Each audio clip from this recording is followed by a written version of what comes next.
Bon, Yvan Joubard, tu es secrétaire de la section du Parti communiste de Miramas. Quel sens donnes-tu à cette candidature pour les élections cantonales? Cette candidature nous est apparue très rapidement comme une évidence, voire même comme une nécessité. Malgré tout ce que peut dire le cercle médiatique, sans les candidatures de Stéphanie Mbumba Matuta et de Robin Mata, il n'y aurait pas eu de présence communiste lors des élections départementales, voire même de présence de candidats de gauche. Et je tiens d'ailleurs, malgré cette oppression, malgré ce silence, à souligner le travail réalisé par nos candidats et par nos militants pour justement soutenir cette candidature.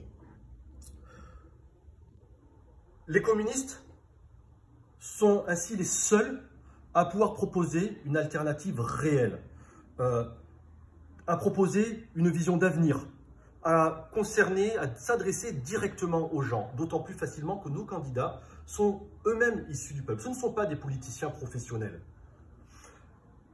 Nous sommes les seuls aussi à sortir des sentiers battus et à ne pas suivre le chemin tracé depuis Bruxelles ou par le MEDEF sur le sentier du libéralisme à tout va. Ce chemin qui, avec ce consensus mou qui s'est imposé dans notre pays au fil des années, a amené bon nombre de nos concitoyens à opter pour l'abstention, tant les programmes et les politiques sont interchangeables.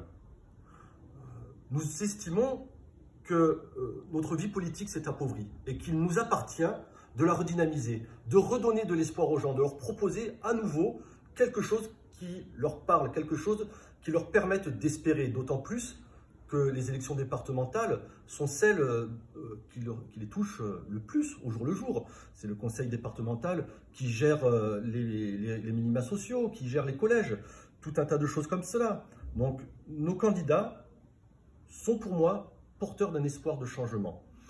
Et c'est pour ça que j'appelle les Miramasséennes et les Miramasséens à voter en masse pour nos candidats, à voter pour ceux qui vont leur apporter un espoir, qui vont leur apporter une vision nouvelle du monde et qui vont être à leur service et non pas au service d'une minorité et d'une élite.